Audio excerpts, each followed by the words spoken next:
let's start with the fun one. Tell me about the last time we stood in this spot and talked to you as a skipper after a game against Wasps. I think I've played it 4 times. First one was a semi-final loss. First one was our debut. Second one, we lost. Second one was a semi-final loss. Third time last year, 54-7. And my first time as captain, and then this time obviously my second time as captain, and we put in a good shift. Last year, literally on this cross, I said about regardless of how many young boys we brought down and how many debuts we had, it wasn't good enough. And I think the same crop of boys played today.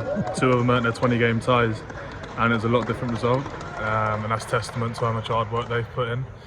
And by no means will we have finished the article. As cliche as that sounds, but I'm very, very excited for the future.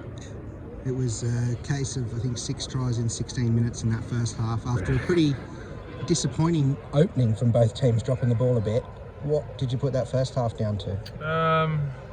We spoke in the week about Wasps. The first 20 is probably the most important part of the game because they're dangerous off turnover. So we actually spoke about putting the ball up, making them play out their own half. And I think when we did that, we were really good. But you almost get seduced. Notoriously, we're renowned in the league for kicking the ball the most, and that being our style of play.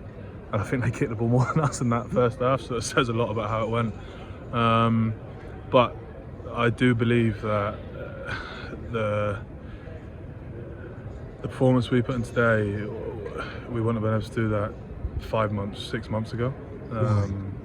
I think, firstly, experience with the team, obviously, that we sent down 6 months ago, but more so just the belief in it was the end of the season, we've got a lot of boys leaving. We spoke about making that special for Thomas Lavanini, best scrummage and lock in the world. Real stalwart for us. He's been amazing. Johnny McPhillips, Zach Emery, just some of my good friends, so I really want to make it a special occasion for them. I hope we've done that, and I wish them all the best for the future. Talk about another friend, Dan Cole.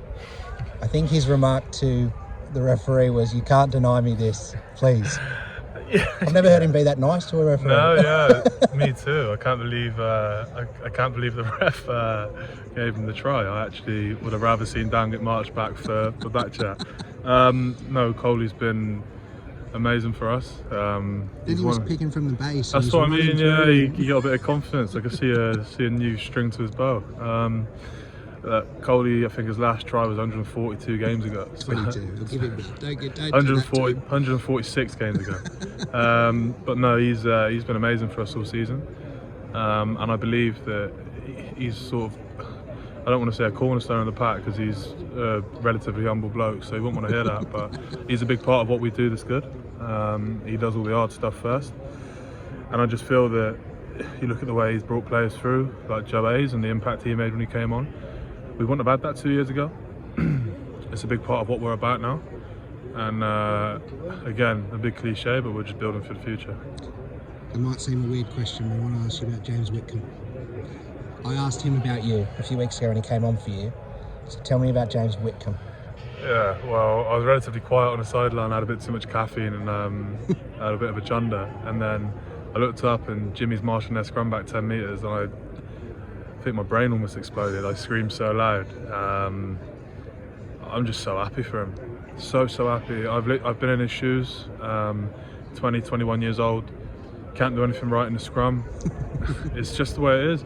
And I said to him, I promise you now, you might get dished up now in training. By Dan Cole. By not a bad person to be dished exactly. up by.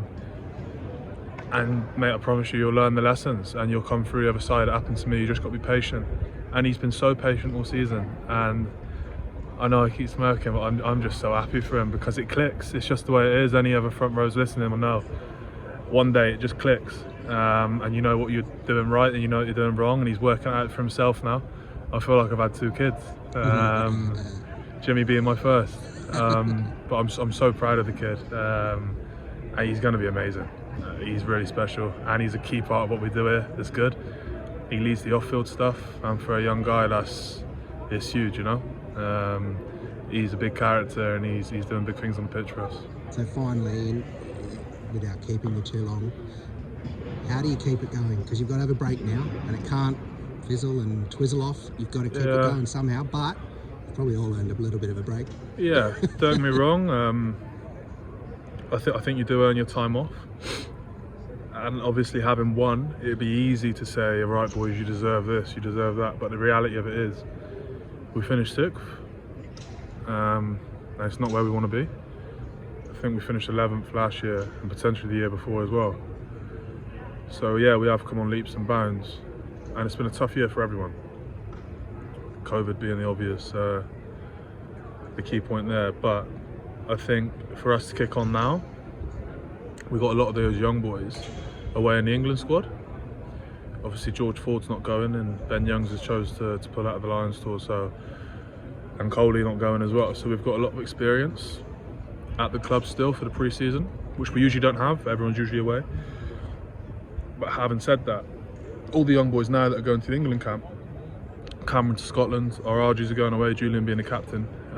When we come back, we don't want to have it feel like we have to raise the standards. I want them to be pulling me on stuff and telling me to keep up with them, as opposed to us coming back and having to sort of give a rocket like we have for previous seasons. But I trust in our staff. We've got Alid, Matt Parr, Will Finley, Steve Borthwick and all those boys, all the S&C and Steve and all the coaches working so hard, Brett Deacon. I know the boys might be slacking around him. So not that it's been terrible for the last 2 years, that's not what I'm saying. I just believe that everyone's on the same page now, and I think everyone's on the same path to do well, and that's probably the most important thing when you want to achieve something as big as winning a Premiership, and that's what we want to do.